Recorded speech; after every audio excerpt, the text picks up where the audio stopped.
नागपूरमधील कपिलनगर पोलीस ठाण्याच्या हद्दीत वाढत्या चोरीच्या घटनांमुळे नागरिकांमध्ये भीती आणि संतापाचे वातावरण निर्माण झाले आहे। दिवसाढवळ्या आणि रात्रीही चोरटे बिनधास्तपणे गुन्हे करत असल्याचा आरोप स्थानिकांकडून केला जात आहे। पाहूया विशेष रिपोर्ट। उत्तर नागपूरमधील कपिलनगर परिसरात गेल्या काही आठवड्यांपासून चोरीच्या घटनांमध्ये मोठी वाढ झाल्याचे समोर येत आहे।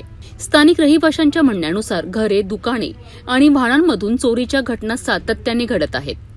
मोबाईल फोन, रोकड, सोन्या चांदीचे दागिने आणि दुचाकी वाहने ही चोरट्यांची प्रमुख लक्ष्य बनली आहेत। अनेक प्रकरणांमध्ये सीसीटीव्ही फुटेज उपलब्ध असूनही आरोपी अद्याप पोलिसांच्या हाती लागले नसल्याचा आरोप नागरिकांनी केला आहे। वाढत्या घटनांमुळे नागरिकांमध्ये असुरक्षिततेची भावना निर्माण झाली असून रात्री घराबाहेर पडतानाही भीती वाटत असल्याची प्रतिक्रिया अनेकांनी व्यक्त केली आहे। परिसरात गस्त आणि नाकाबंदी सुरू असल्याचे पोलिसांकडून सांगितले जात असले तरी चोरट्यांचा वावर कमी होताना दिसत नसल्याचे स्थानिकांचे म्हणणे आहे। या पार्श्वभूमीवर पोलिसांच्या कार्यपद्धतीवरही प्रश्न उपस्थित होत आहे। नागरिकांनी वरिष्ठ पोलीस अधिकाऱ्यांकडे तक्रार करून रात्रीची गस्त वाढवावी, संशयितांवर लक्ष ठेवावे आणि सराईत गुन्हेगारांची चौकशी करावी अशी मागणी केली आहे।